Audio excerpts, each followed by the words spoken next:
Free audio post-production by alphonic.com.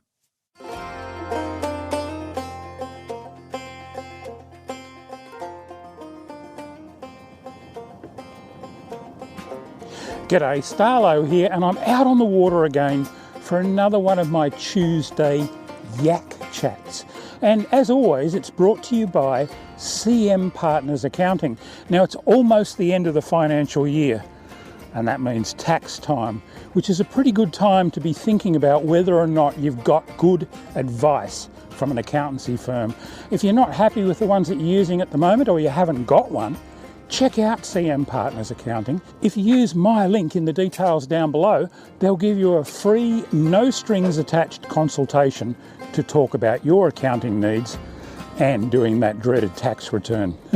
Anyway, I'm not out here to think about the books or accounting or tax or anything else. I'm out here to have a fish, and I'm actually going to have a bit of a troll from the kayak today and see if I can catch a flathead for my dinner. It's getting very cold. Even now, mid to late afternoon, it's still only about 13 or 14 degrees. It started out at about 4 degrees this morning, and I can tell you, that water is cold. I don't know how active the flathead are going to be, but I'm going to troll one of Ray Broughton's little deep divers along and see if I can catch a flathead, take it home and have it for dinner if it's a legal size. And that's what I wanted to talk to you about today, about eating fish, what I sometimes jokingly refer to as the kill and grill aspect of fishing. And I think it's probably an overlooked and underrated part of fishing. It's a reason that a lot of us go fishing, is to catch something to eat. Now, I've let a lot more fish go over the years than I've kept, but I've also kept plenty as well. I love eating fresh fish, and so does the rest of the family. So I regularly bring fish home, and I think that we need to celebrate that part of fishing. I mean, I know that there are plenty of people out there who fish who don't eat fish, and that's fine. There are people with seafood allergies, and there are people who just don't like fish. I can understand that, and you don't have to keep fish. But I do think that keeping the occasional feed of fish is one of the things that we need to defend and preserve as part of our sport. It's one of the things that's going to give us some justification to be able to keep doing it into the future, because justifying fishing just for catch and release is a little bit harder than justifying it to bring something home to eat.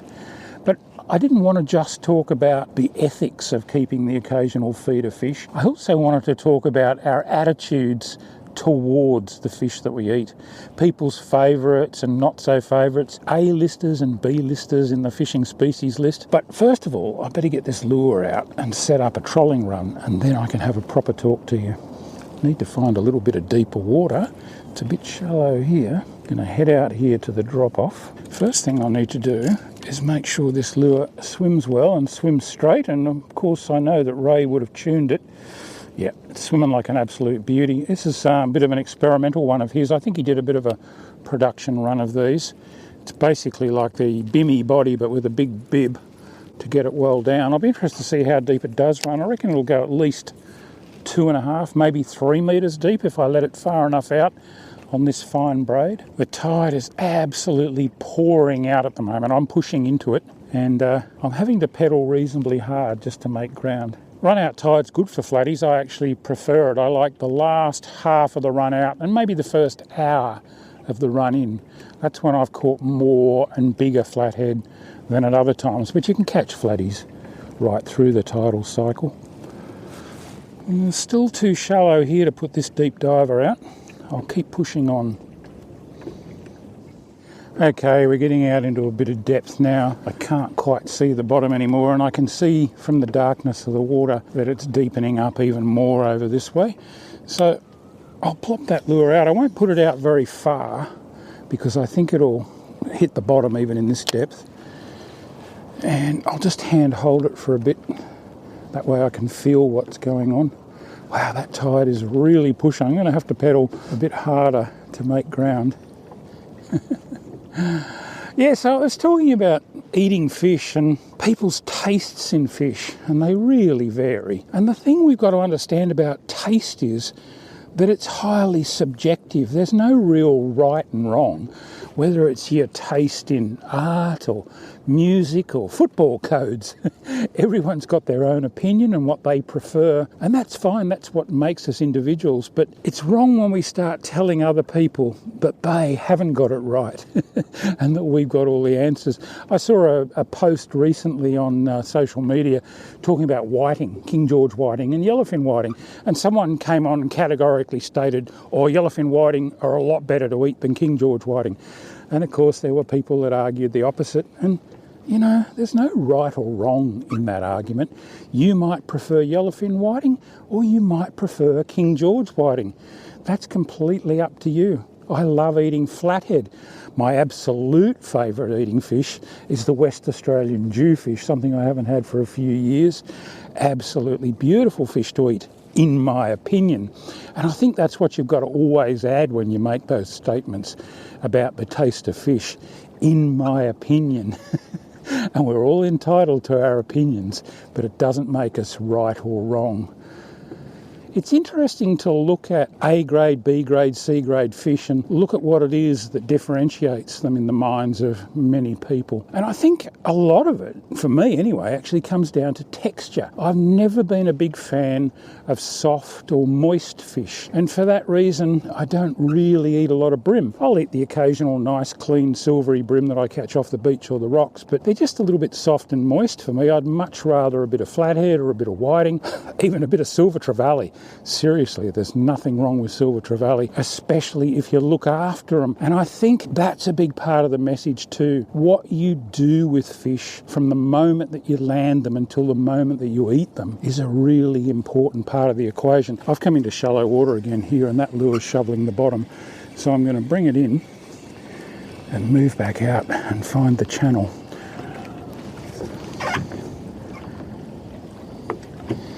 Okay, I've definitely found a bit of deeper water.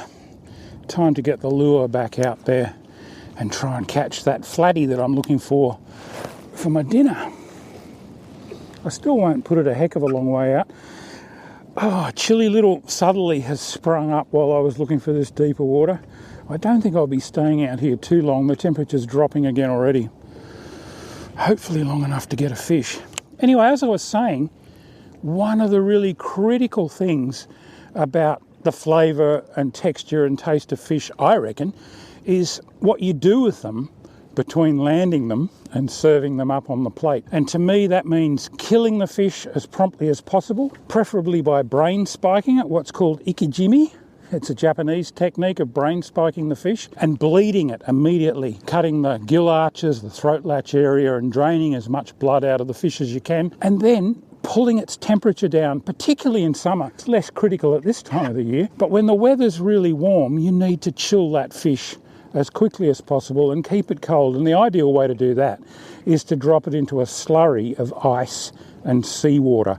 That's by far the best way to keep your fish while you're still out fishing. I love those insulated bags. Shimano just brought one out and I've been using it, and it's absolutely fantastic, but there are quite a few of them on the market. You can use an insulated cooler too, a hard cooler, but those soft bags are really great and they keep ice for quite a long time. And that's how I prefer to store my fish while I'm on the water, out in the boat or whatever. If I'm walking or on the bank, it's a little bit harder, but I still try and keep them as cool as possible. Might just mean putting them in a hessian bag, a wet hessian bag, and letting the breeze blow through it. So keep the fish cool, then clean and process it as soon as possible. If you're going to fillet it and skin it or whatever, get the guts out as quickly as you possibly can, whatever you're going to do with it, because it's the stuff in the stomach deteriorating that really starts that process of bacteria breeding up and the decomposition of the fish.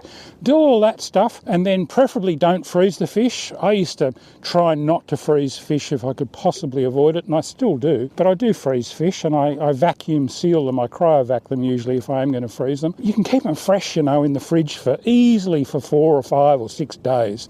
You keep them down around that 4 or 5 degrees Celsius mark. They'll last in the fridge, no problems at all. In fact, I reckon some fish actually improve from a little bit of time in the fridge.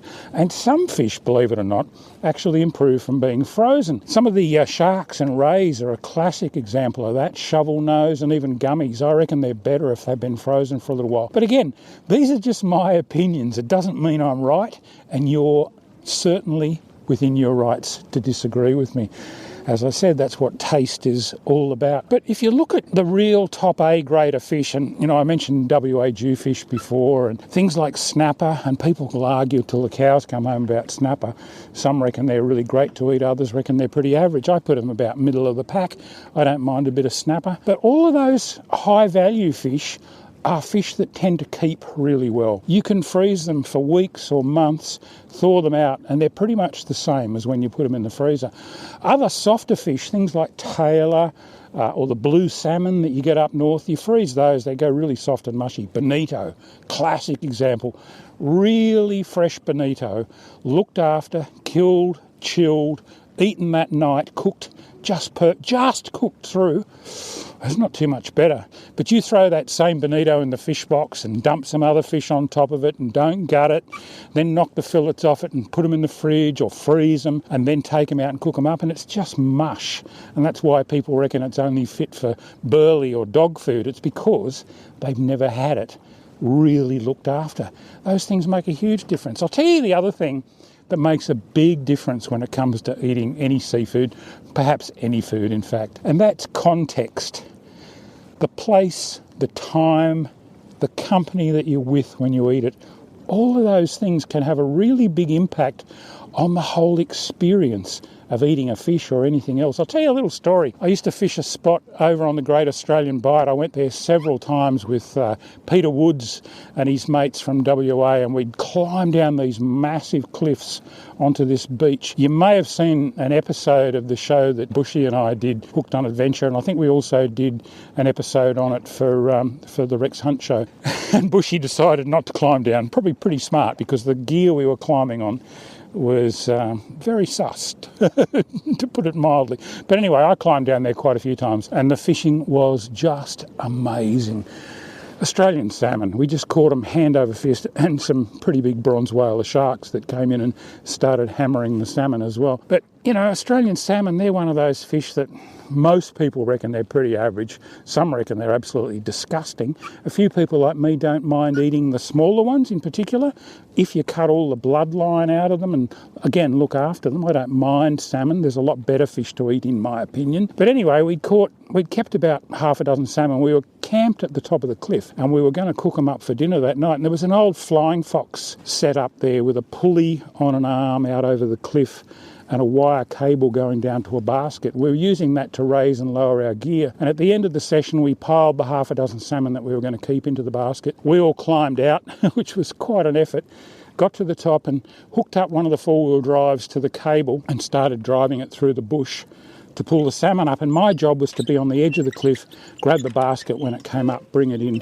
and tip the salmon out. Anyway, it got at least 3/4 of the way up, and that rusty old cable snapped out at the four-wheel drive. It's nearly dark, I should add, by this stage, darker than it is here now. And the cable snapped. I heard it let go. And that basket started to drop, and the pulley it was squeaking and rattling. And what I heard next was the end of that broken cable coming through the scrub, scything from side to side like a big angry snake, actually cutting down small saplings as this thing accelerated towards the beach below. And I hit the dirt. I just flattened out, and that cable, the end of it, I don't know if it went over the top of me or not, but it came pretty close to me as it cut its way through the bush. And then there was just this eerie silence, punctuated by the little rusty wheel in the pulley going as it was spinning after the wire had gone through it. It was quite a moment. But our salmon were back down on the beach, and it was nearly dark, and we had nothing else for dinner. So the youngest member of the crew drew the short straw, and he had to climb all the way back down, put the salmon in a backpack and climb out, and it was completely dark by the time he got out. Well, we filleted those salmon up, cut the bloodlines out of them, skinned them, and we fired up the fry pan, put a huge dollop of butter in it, sliced up the salmon into small pieces and chucked it in there, dusted it in flour first, threw it in the butter, cooked it just through, pulled it out, and I've got to tell you, it was one of the best meals of fish I've ever eaten. But it's about context and company, and the memories that that meal evokes are at least as important as the quality of the fish that I was eating.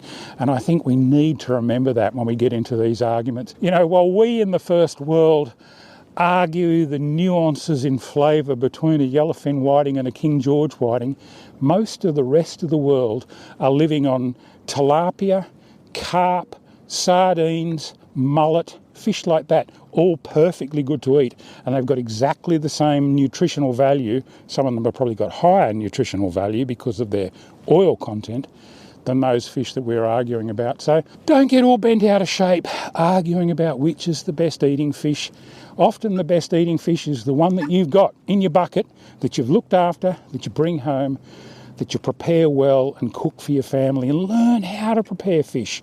A lot of people overcook fish. I love sashimi, raw fish. I love ceviche, marinated fish, or numus, whatever you want to call it, which is the Indonesian version of marinated fish. All those different ways of preparing fish. We need to celebrate and enjoy the fish that we catch. It's such an honour to be able to go out and self-harvest seafood. We should never take it for granted, and we should never lightly allow that right to be taken away from us, because it's one of the things that's going to allow us to keep fishing into the future. Perceptions and preconceived notions also come into the whole fish taste thing. If people are told that a particular fish is not good to eat, they'll often just adopt that attitude whether they've tried it or not. One of the ones that I get into arguments about sometimes is mowong, the rubber-lipped or grey mowong that we catch down here in southern waters quite frequently when we're targeting snapper. My wife Jo and I actually prefer mowong to snapper when it comes to eating, and you tell people that and some of them just shake their heads. They go, oh, they've got a really strong iodine flavour, they're awful. And you say to them, well, what, the last one that you ate tasted like that? Oh, I've never eaten them, but my mate told me, blah blah blah blah blah. And my mate told me is not quite the same as filleting, skinning and cooking one up and trying it for yourself. You might be pleasantly surprised. Apparently in some places and at certain times of the year they can have an iodine flavour, but I've certainly never encountered it. We really like them. They're just that little bit firmer and not quite as moist as a snapper, and for that reason I marginally prefer them. But again, it's just my opinion. Doesn't mean it's right. Well, I'm still waiting for my flathead, and I might get it before it gets dark or before I get too cold. But that's about it from me for this week. I hope you've enjoyed this Tuesday Yak Chat, and I hope you're enjoying the series. Make sure you check back over previous ones and my original Tuesday chats that weren't done from the Yak. I did them in the studio. There's some interesting topics in some of those. I'd love to hear your opinions. I'd also love to hear subjects that you'd like to see me tackle in future Tuesday Yak Chats. Just comment down below. Now, I know some of you are listening to this as a podcast. Some of you are watching it as a video. It's available both ways through all the usual streaming services and, of course, on YouTube. And don't forget that it's brought to you by CM Partners Accounting. And please make contact with them, have a chat to them about your accounting needs, and tell them that Starlo sent you. This lure is swimming really well. It hasn't picked up weed or anything, but it also hasn't picked up a fish. I'll let you know if I caught one. But until next Tuesday, this is Starlo wishing you tight lines.